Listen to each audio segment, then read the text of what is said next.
Good evening student. तो आज हम क्लास 12 चैप्टर 3 का एनसीईआरटी के न्यूमेरिकल्स सॉल्व करेंगे।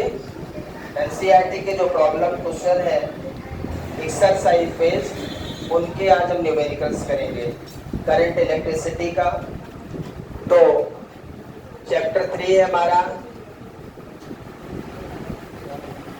Current electricity.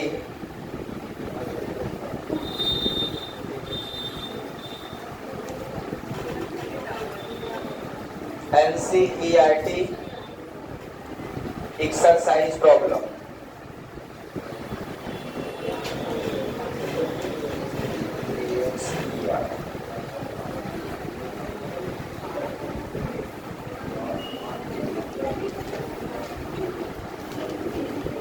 NCERT exercise problem करेंगे।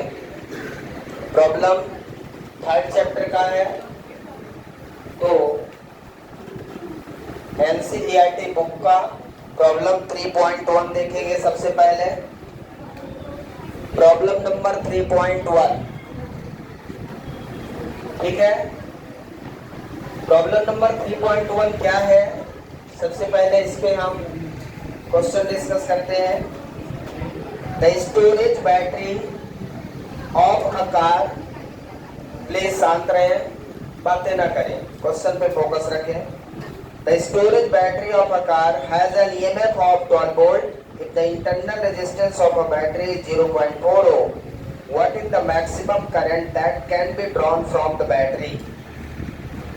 बैटरी से मैक्सिमम फ्लो होने वाली करंट आपसे पूछ रहा है। तो आपको पता है बैटरी और सेल का, सबसे पहले हम डायग्राम बना दें।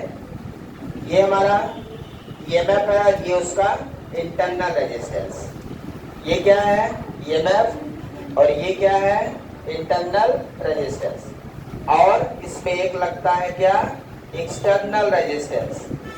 ये हमारा सेल, प्लीज बात ना करें, सेल अथवा बैटरी, इसमें से ये इंटरनल रेजिस्टेंस, ये क्या है, इंटरनल रेजिस्टेंस, और ये capital R external resistance, resistance of the circuit, ठीक है। अब जो गिवन है सबसे पहले वो लिखते हैं। सबसे पहले गिवन क्या है, क्या गिवन है, EMF गिवन है। EMF कितना दिया है, 12 volt. EMF of the car कितना दिया है आपको, 12 वोल्ट। इंटरनल रेजिस्टेंस कितना गिवन है, 0.4 ओम। इंटरनल रेजिस्टेंस कितना गिवन है, 0.4 ohm. What is the maximum current, अब आपको बताना है कि इस सर्किट से फ्लो होने वाला मैक्सिमम करंट कितना होगा। तो यहां से I, मैक्सिमम करंट मतलब सेल के अक्रॉस का करंट। तो I इक्वल टू क्या लिख सकता हूं मैं यहाँ पे, E/R। अभी बाहर की बात नहीं कर रहे हैं, अभी इतने की बात कर रहे हैं, ठीक है। सर्किट में हम इतने की बात कर रहे हैं। तो इसमें जो करंट होती है वो कितनी होती है, E/R। E क्या है, ये मैप। एक्सटर्नल सर्किट का जो रेजिस्टेंस है वो 0 है, वो नहीं है अभी, क्योंकि मैक्सिमम पूछा है। तो मैक्सिमम मतलब सेल का, कोई लॉस नहीं है। E कितना है, 12 डिवाइडेड बाई 0.4, कितना आ जाएगा ये, 12 इंटू इस पॉइंट को हटाइए, 10 ऊपर लिख दीजिए, 30 एम्पियर। कितनी करंट आ गई भाई, 30 एम्पियर की करंट इस बैटरी से फ्लो हो रही है। सिंपल है, लिखिए जल्दी से सॉल्यूशन। तो क्लियर है आपका, ये maximum current drawn from the battery or cell, I equal to E/R, ठीक है। आपको वैल्यू दिया है, सॉल्व कर लिया। नेक्स्ट क्वेश्चन देखिए, क्वेश्चन नंबर 3.2 क्या है, देखिए। A battery of EMF 10 volt and internal resistance 3 ohm is connected to a resistor किससे कनेक्ट है अब? रेजिस्टर से। प्लीज बातें ना करें, क्वेश्चन सुनिए। If the current in the circuit is 0.5 ampere, what is the resistance of the resistor? What is the terminal voltage of the battery and the circuit is closed? जब circuit close है तब terminal voltage कितना होगा? अब हम इसमें एक resistance connect कर दें, सर्किट यही है, इसमें अब हम ये रेजिस्टेंस कनेक्ट कर देते हैं। ये 3.2 देखिए, तो यहाँ पे क्या लगा देंगे? एक रेजिस्टेंस लगा देंगे। ये रेजिस्टर R हो गया। अब आपको बताना है कि ये R की वैल्यू कितनी होगी। अब यदि आपने इस R को कनेक्ट कर दिया, ध्यान से देखिए, इसका इक्वेशन क्या लिख सकते हैं आप? केवीएल लगा सकते हैं क्या? सबसे पहले गिवन क्या है ये लिख लेता हूं। सबसे पहले इस क्वेश्चन में क्या गिवन है? क्वेश्चन में गिवन है ईएमएफ। ईएमएफ कितना दिया है? 10 volt. A battery of EMF 10 volt and internal resistance कितना दिया है? 3 ohm। क्वेश्चन आप देखते चलिए। Is connected to a resistor। अब EMF और इंटरनल रेजिस्टेंस किससे कनेक्ट हो गया? रजिस्टर से। ये रजिस्टर कनेक्ट कर दिया हमने, ठीक है। इसके बाद कहता है तब इस सर्किट में करंट कितनी फ्लो हो रही है? 0.5 एम्पियर। करंट कितनी फ्लो हो रही है इसमें? 0.5 एम्पियर की। यदि इस सर्किट में 0.5 एम्पियर की करंट फ्लो हो रही है, what is the value of register? तब इस R की वैल्यू बताओ, ठीक है। और इसके cross terminal voltage, terminal voltage हमेशा रजिस्टर के क्रॉस निकलेगा। इसके क्रॉस वोल्टेज कितना है? प्लस माइनस, करंट ऐसे जा रही है तो ये प्लस ये माइनस V। टर्मिनल वोल्टेज कितना है? सर्किट का जो वोल्टेज है उसे टर्मिनल वोल्टेज कहते हैं, V। अब इसमें हम किरचॉफ्स लॉ यदि लगा दें, अकॉर्डिंग टू साइन कन्वेंशन चले, तो हम देखो ये प्लस ये माइनस, ये बैटरी है, करंट आपकी ऐसे फ्लो हो रही है ना, करंट कैसे फ्लो हो रही है? ऐसे। तो यदि बैटरी चले तो माइनस से प्लस, हम जा कैसे रहे? माइनस से प्लस जा रहे हैं ना, तो माइनस से प्लस को क्या लिखते हैं? माइनस ई। फिर इसके बाद कहां पहुंचेंगे? यहाँ प्लस आई आर। इसमें करंट फ्लो हो रही है, आई आर का मतलब V हो गया, ठीक है। प्लस इसमें ऐसे करंट फ्लो होगी, यहाँ भी I small r equal to 0। Total voltage drop in a close circuit is equal to 0। KVL लगा दिया मैंने। क्या लगाया भाई? यहाँ पे केवीएल लगाया इस सर्किट में। क्या लगाया? केवीएल लगा दिया। तो यहाँ से मुझे निकालना क्या है? कि कैपिटल R निकालना है। तो I R equal to E minus I small R. तो R इक्वल टू यहां से क्या आ जाएगा? R equal to E minus I R divided by I, ठीक है। इसको ऐसा लिख सकते हैं E by I minus small R, ऐसा भी लिख सकते हैं। R equal to capital R equal to, ठीक है। अब आपको सारी वैल्यू पता है। E की वैल्यू कितनी है? 10। I की वैल्यू कितनी है? 0.5 माइनस स्मॉल r कितना है? 3, ठीक है। अब इसको आप क्या लिख सकते हो? कैपिटल R इक्वल टू 100 इसको आप ऐसा लिख दो 100/5 माइनस 3, ठीक है। पॉइंट को हटा दिया, ऊपर ले गए तो 10 हो गया। पॉइंट यहाँ से हटाया तो ऊपर क्या हो गया? 10 मल्टीप्लाई, तो 100/5। इसको कट कर दें, कितना आ जाएगा? 20 मीन्स 20 माइनस 3, तो R इक्वल टू कितना? 17 ओम। So this is the value of resistor R which are connected series of cell or battery। इस R की वैल्यू मैंने फाइंड कर लिया। समझ में आ रहा है? क्लियर है? अब यदि R की वैल्यू मिल गई तो आपसे पूछा है टर्मिनल वोल्टेज। क्या पूछा है? Terminal voltage. तो टर्मिनल वोल्टेज कैसे निकालोगे? टर्मिनल वोल्टेज मतलब V पूछा है, और according to Ohm's law B equal to क्या होता है, अभी मैं लिखिए पहले समझ लीजिए। B इक्वल टू I, इससे फ्लो होने वाली करंट और रेजिस्टेंस का मल्टीप्लाई। तो B equal to I R. I कितना फ्लो हो रहा है 0.5 एम्पियर। R आपने कितना निकाल लिया 17। 17 इंटू 5 कितना हो जाएगा, बोलिए। हाँ 85 ना, 8.5 0.5 में गुणा करेंगे 8.5 वोल्ट। सही है, पता नहीं मेरा कैलकुलेशन सही है गलत।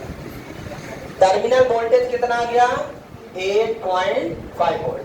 देखिए टर्मिनल वोल्टेज हमेशा ईएमएफ से कम रहेगा, मैंने आपको पहले ही बताया है। ईएमएफ कितना है 10 वोल्ट। तो terminal voltage always less than EMF, always, क्योंकि सर्किट में कुछ ना कुछ तो ड्रॉप होगा ही होगा। तो जहां 10 वोल्ट ईएमएफ था तो टर्मिनल वोल्टेज कितना मिला 8.5। 1.5 का लॉस हुआ कि नहीं हुआ सर्किट में, ये हमेशा कम रहेगा ईएमएफ से। और जो 2 वोल्टेज दिया जाए तो उसमें जो कम रहेगा वो टर्मिनल, जो ज्यादा रहेगा वो ईएमएफ हो जाएगा। ये ध्यान रखिए। क्लियर है, पूरा नोट डाउन करिए जल्दी से। नेक्स्ट क्वेश्चन है देखिए 3.3। 3.3 प्रॉब्लम क्या है, ये सेल के 2 प्रॉब्लम थी, दोनों मैंने सॉल्व कर दिया।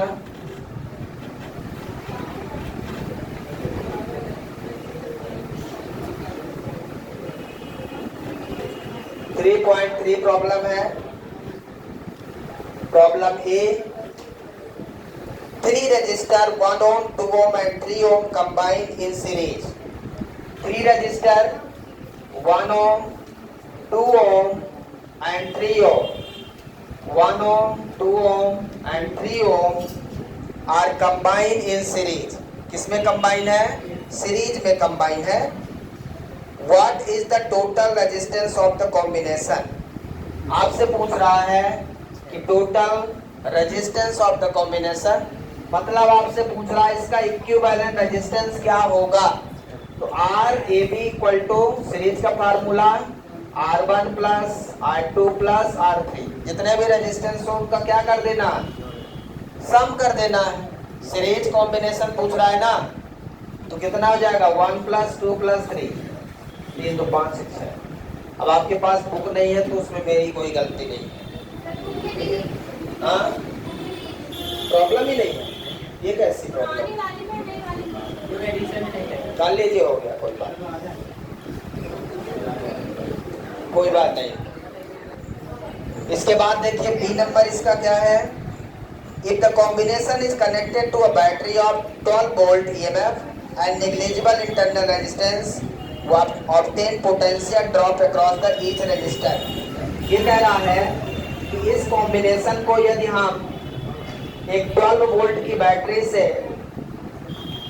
इसको 12 वोल्ट की बैटरी से ज्वाइन कर दें, प्लीज बात ना करें, तो इन सभी रेजिस्टेंस पर कितना ड्रॉप होगा, मतलब सभी रेजिस्टेंस पे वोल्टेज ड्रॉप कितना होगा ये पूछ रहा है। तो मैं मानता हूं इस पे V1 ड्रॉप होगा, इस पे V2 ड्रॉप होगा, इस पे V3 ड्रॉप होगा। सबसे पहले इसमें फ्लो होने वाली करंट फाइंड कर लें। सेकेंड केस बी में सर्किट ऐसी बन जाएगी, नेट रेजिस्टेंस 6 ओम है, नेट रेजिस्टेंस कितना है 6 ओम, ये यूज होगा। सेकेंड बी पार्ट का क्वेश्चन ये बन गया, और आर ए बी हमने निकाला है 6 ओम। यहां से हम आई निकाल लेंगे, I equal to B by E by R A B. E कितना है 12, आर ए बी कितना आया है 6 इक्वल टू 2 एम्पियर। 2 एम्पियर की करंट इस सर्किट में फ्लो होगी, ठीक है। कितनी करंट फ्लो होगी 2 एम्पियर की पूरे सर्किट में फ्लो हो रही। तो बी पार्ट हमने, बी पार्ट में क्या किया, क्वेश्चन ये बोल दिया कि जो ए पार्ट में था उसी में आपको 12 वोल्ट की बैटरी लगा देना है, और जैसी ही बैटरी लगाओगे उसमें करंट फ्लो होने लगेगी। तो पूछ रहा है कि कितनी करंट फ्लो होगी। तो according to Ohm's law equal to B by R, और आर मतलब आर इक्विवेलेंट, आर मतलब आर इक्विवेलेंट, यहाँ पे आर ए भी लिख दिया मैंने। तो बैटरी कितना है 12 volt, 12 by R A B, कितने एम्पियर की करंट फ्लो हो रही है 2 एम्पियर की। अब हर रजिस्टर पे हमें वोल्टेज ड्रॉप फाइंड करना है। तो वोल्टेज ड्रॉप कैसे निकालोगे, फिर से अकॉर्डिंग टू ओम्स लॉ चलोगे कि नहीं, कैसे निकालोगे, V1 कैसे निकालेंगे, किसी के मन में है, how to find V1 V2 V3 कैसे निकालोगे, कुछ है दिमाग? V1 V2 V3 कभी भी निकालना है ओम्स लॉ लगाना है, ओम्स लॉ के अलावा कुछ नहीं लगेगा। ओम्स लॉ क्या है, इक्वल टू आई आर। यहाँ करंट कितनी फ्लो हो रही है V1, आई करंट फ्लो हो रही है और रेजिस्टेंस 1 ओम है। तो V1 इक्वल टू क्या लिखेंगे, पोटेंशियल, क्या पूछा है आपसे क्वेश्चन, क्या पूछा है इसमें बी में, obtain the potential drop across each resistor. तो पोटेंशियल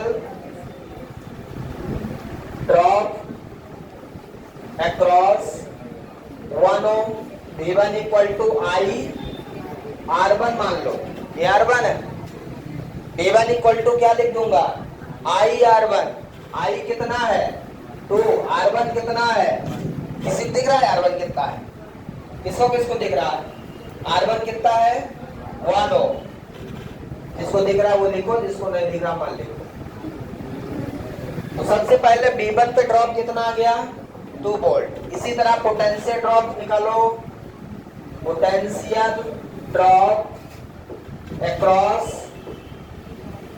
2 ओम कितना आएगा V2 इक्वल टू, बोलिए क्या लिख दूं, आई R2, आई 2 है, R2 कितना है 2 है, कितना हो गया 4 volt.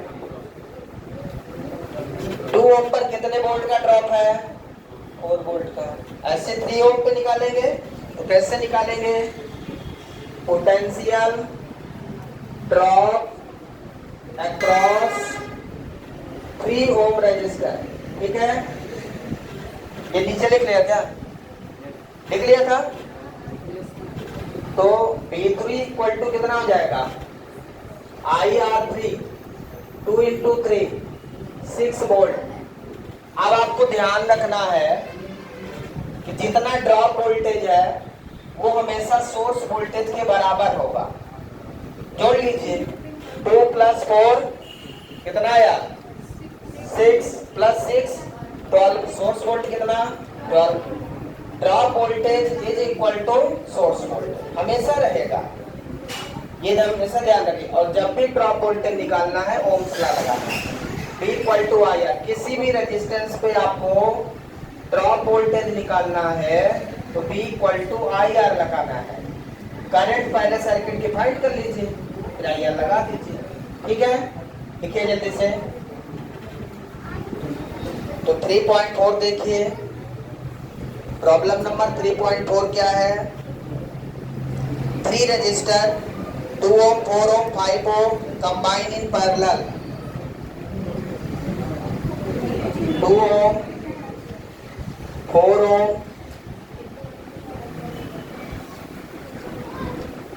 5 ohm combined in parallel. What is the total resistance of the combination? R equivalent निकालिए इसका। तो 1/R एक फार्मूला लगा देंगे, equal to 1/R1 plus 1/R2 plus 1/R3। ये R1 हो गया, ये R2 हो गया और ये R3 हो गया। तो 1/2 प्लस 1/4 प्लस 1/5 एलसीएम ले लेंगे, कितना 12 एलसीएम 12 में 15 नहीं 20 एलसीएम आ जाएगा, ठीक है। तो 10 प्लस 5 प्लस 4 कितना आ जाएगा 1/R 19/20। तो R इक्वल टू कितना हो गया 20/19 हो। ये आपका इक्विवेलेंट रेजिस्टेंस आ गया 20/19 ओम पैरेलल कॉम्बिनेशन। क्लियर है सभी को? लिख लीजिए जल्दी। नेक्स्ट प्रॉब्लम करते हैं, प्रॉब्लम नंबर 3.5। 3.5 प्रॉब्लम क्या है? Eight room temperature 27 degree Celsius the resistance of heating element is 100 ओम। एक हीटिंग एलिमेंट है, कोई भी एलिमेंट आप ले लें, टंगस्टन मान लो ना, इसका रेजिस्टेंस हीटिंग एलिमेंट आपका, ये हीटिंग एलिमेंट मान लीजिए,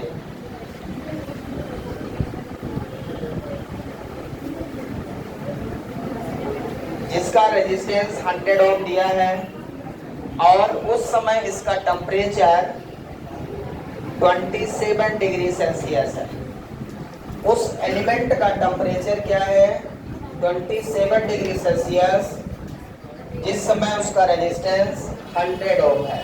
ये क्वेश्चन में दिया है, what is the temperature of the element if the resistance is found to be 117 ohm. अब आपसे पूछ रहा है कि जब आप इसका रेजिस्टेंस 117 ओम कर देते हो तब इसका टेम्परेचर क्या होगा।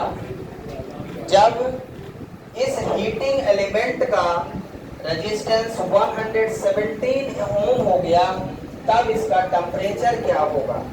आपको पता है कि टेम्परेचर बढ़ रहा है, रेजिस्टेंस बढ़ रहा है तो टेम्परेचर बढ़ जाएगा, है ना। तो अब आपको ये पूछ रहा है, सबसे पहले इस हीटिंग एलिमेंट का रेजिस्टेंस 100 ओम है जब टेम्परेचर 27 डिग्री सेल्सियस है, और टेम्परेचर पूछ रहा है जब इसका रेजिस्टेंस 117 ओम हो जाता है। और इसमें टेम्परेचर कोफिशिएंट गिवन है आपको, given that the temperature coefficient of material, temperature coefficient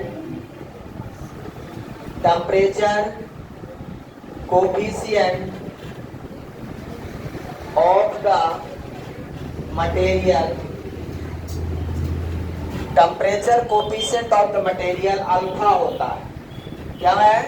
alpha से हम temperature coefficient of material denote करते हैं 1.70 into 10 to power -4 degree Celsius पर डिग्री सेल्सियस है, क्या पर डिग्री सेल्सियस है।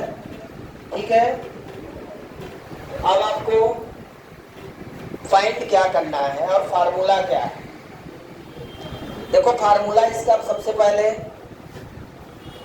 इसका फार्मूला जो है R2 equal to R1 1 plus alpha delta T, ये स्टैंडर्ड फार्मूला है। या इसी को हम कभी कभी R equal to R0 1 plus alpha delta T,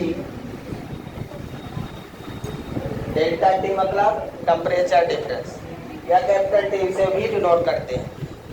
R0 is the resistance at room temperature, और R जिस भी टेम्परेचर पे पूछा है, तो R2 और R1 के रूप में लिखें या ये फार्मूला कोई भी लिख सकते हैं। क्वेश्चन समझ में आया क्या? आपको एक हीटिंग एलिमेंट दिया है, जैसे आपका हीटर, हीटर देखा है ठंडी में आप यूज करते हो ना, हीटर एक हीटिंग एलिमेंट है। जब भी आपको ठंडी लगती है आप उसको चला लेते हो और उसका रेजिस्टेंस बहुत ज्यादा होता है। रेजिस्टेंस ज्यादा होने के कारण ही वो पूरी तरह से रेड हो जाता है। आपने कभी सोचा कि हीटर रेड क्यों हो जाता है? नॉर्मल एल्युमिनियम वायर में या सिल्वर वायर में करंट फ्लो करेंगे कभी वो रेड नहीं होगा, समझ रहे? क्योंकि उनका रेजिस्टेंस बहुत कम होता है। जिस भी एलिमेंट का रेजिस्टेंस सबसे ज्यादा होगा उसमें करंट फ्लो करने पर वो उतना ही गर्म होगा, हीट होगा। और आपने हीटर का जो स्प्रिंग लगी होती है उसको आपने देखा है कि वो पूरी तरह से रेड हो जाती है। रेड क्यों हो जाती है? क्योंकि उसका रेजिस्टेंस इतना होता है कि heat is directly proportional to resistance, H equal to I square R T, H directly proportional to R। तो जितना ज्यादा रेजिस्टेंस यदि किसी एलिमेंट का है वो उतना ज्यादा गर्म होगा। वही क्वेश्चन यहाँ पे पूछ रहा है आपसे। तो हमें R2 निकालना है, T2 निकालना है ना। ये फार्मूला यूज कर लो, ये फार्मूला यूज करें, इसको अंदर मल्टीप्लाई कर लो। R2 इक्वल टू R1, ये R1 अंदर जाएगा, plus R1 alpha delta T।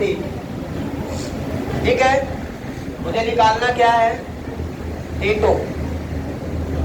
इस R1 को इधर ले आओ, क्या फार्मूला बन जाएगा? R2 minus R1 equal to alpha R1 delta T। यहां से डेल्टा T इक्वल टू क्या हो जाएगा? R2 minus R1 divided by alpha R1। अब डेल्टा T का मतलब क्या है? Temperature difference. तो डेल्टा T को क्या लिख सकते हैं? डेल्टा T को हम लिख सकते हैं T2 minus T1 equal to R2 minus R1 divided by alpha R1। अब वैल्यू रख दें, अब वैल्यू रख दें। तो देखिए आपको ये पता है, यहां तक लिख लिया गया। इधर देखते हैं, तो T2 minus T1 equal to I2 कितना है भाई? I2 दिया है 117 माइनस R1 दिया है 100 डिवाइडेड बाई अल्फा, अल्फा कितना है? ये 1.70 10 टू पावर माइनस 4 और R1 100 into 100। T2 minus T1, T1 कितना दिया है? 27 डिग्री सेल्सियस। अब इसको सॉल्व करिए, 117 माइनस 100 तो 17 डिवाइडेड बाई, इस पॉइंट को यदि हटाऊं तो इसमें मल्टीप्लाई हो जाएगा। तो इसको मैं 17 into 100 into 10 to power minus 3 लिख देता, माइनस 5। ये डेसिमल हटा के इसमें जोड़ दिया। ठीक है, या ये आप ऐसा कर लो, इस 100 को इसमें गुणा कर लो, इस 100 को इसमें गुणा कर लो, कितना आ जाएगा? 170 10 टू पावर माइनस 4। सही है। T2 माइनस 27 इक्वल टू, इसको और इजी करना है तो 17 इंटू 10 टू पावर माइनस 3 लिख लो। 17 कैंसिल हो गया, हो गया। अब T2 माइनस 27 इक्वल टू, ये 10 पावर माइनस 3 बचा, ऊपर जाएगा 10 पावर प्लस 3 मतलब 10 पावर प्लस 3 मतलब 1000। अब ये 27 उधर जाएगा, T2 कितना आया? 1027 डिग्री सेल्सियस। ध्यान से देखिए, जिस समय हीटिंग एलिमेंट का रेजिस्टेंस 100 ओम था उस समय उसका टेम्परेचर कितना था? 27 डिग्री सेल्सियस। लेकिन जैसे ही रेजिस्टेंस 117 मतलब केवल 17 ओम बढ़ गया तो टेम्परेचर देखिए, टेम्परेचर देखिए उसका 1027। 27 से सीधा 1027 डिग्री सेल्सियस हो गया, मतलब 1000 टाइम्स इंक्रीज हो गया। समझ में आ रहा है? इतना ज्यादा टेम्परेचर बढ़ता है। इस कारण से ये हीटर जो होता है बहुत ज्यादा रेड हो जाता है और रेड होकर पूरा आग निकलती है उससे। जो आपको हीट देता है ना, हीट एनर्जी, वो एक प्रकार की आग। अब वो आग क्यों निकलती है? रेजिस्टेंस बढ़ने से। पूरा नोट डाउन करिए जल्दी से। चलिए नेक्स्ट क्वेश्चन है,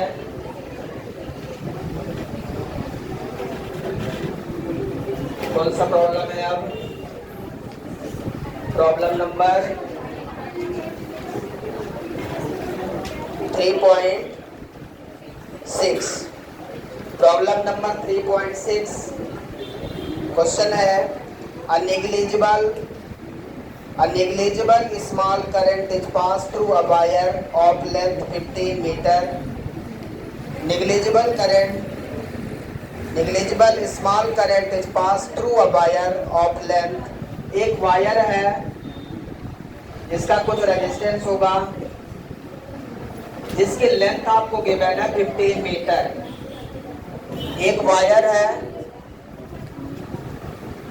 और उस वायर का रेजिस्टेंस आपको गिवन है length 15 metre and uniform cross sectional area, इसकी एरिया गिवन है। प्लीज बातें मत करिए, थोड़ा सा ध्यान रखिए, आप पढ़ने आए हैं। And it's resistance measure to be 5 ohm. इसका रेजिस्टेंस आपको 5 ओम दिया है। क्या क्या दिया है उस वायर का? रेजिस्टेंस दिया है, एरिया दिया है और लेंथ दिया है। और पूछ रहा है क्या? Resistivity of the material. उस मटेरियल की रेजिस्टिविटी बताइए जिस मटेरियल का ये वायर बना होगा। रो पूछ रहा है। रो क्या है? रेजिस्टिविटी।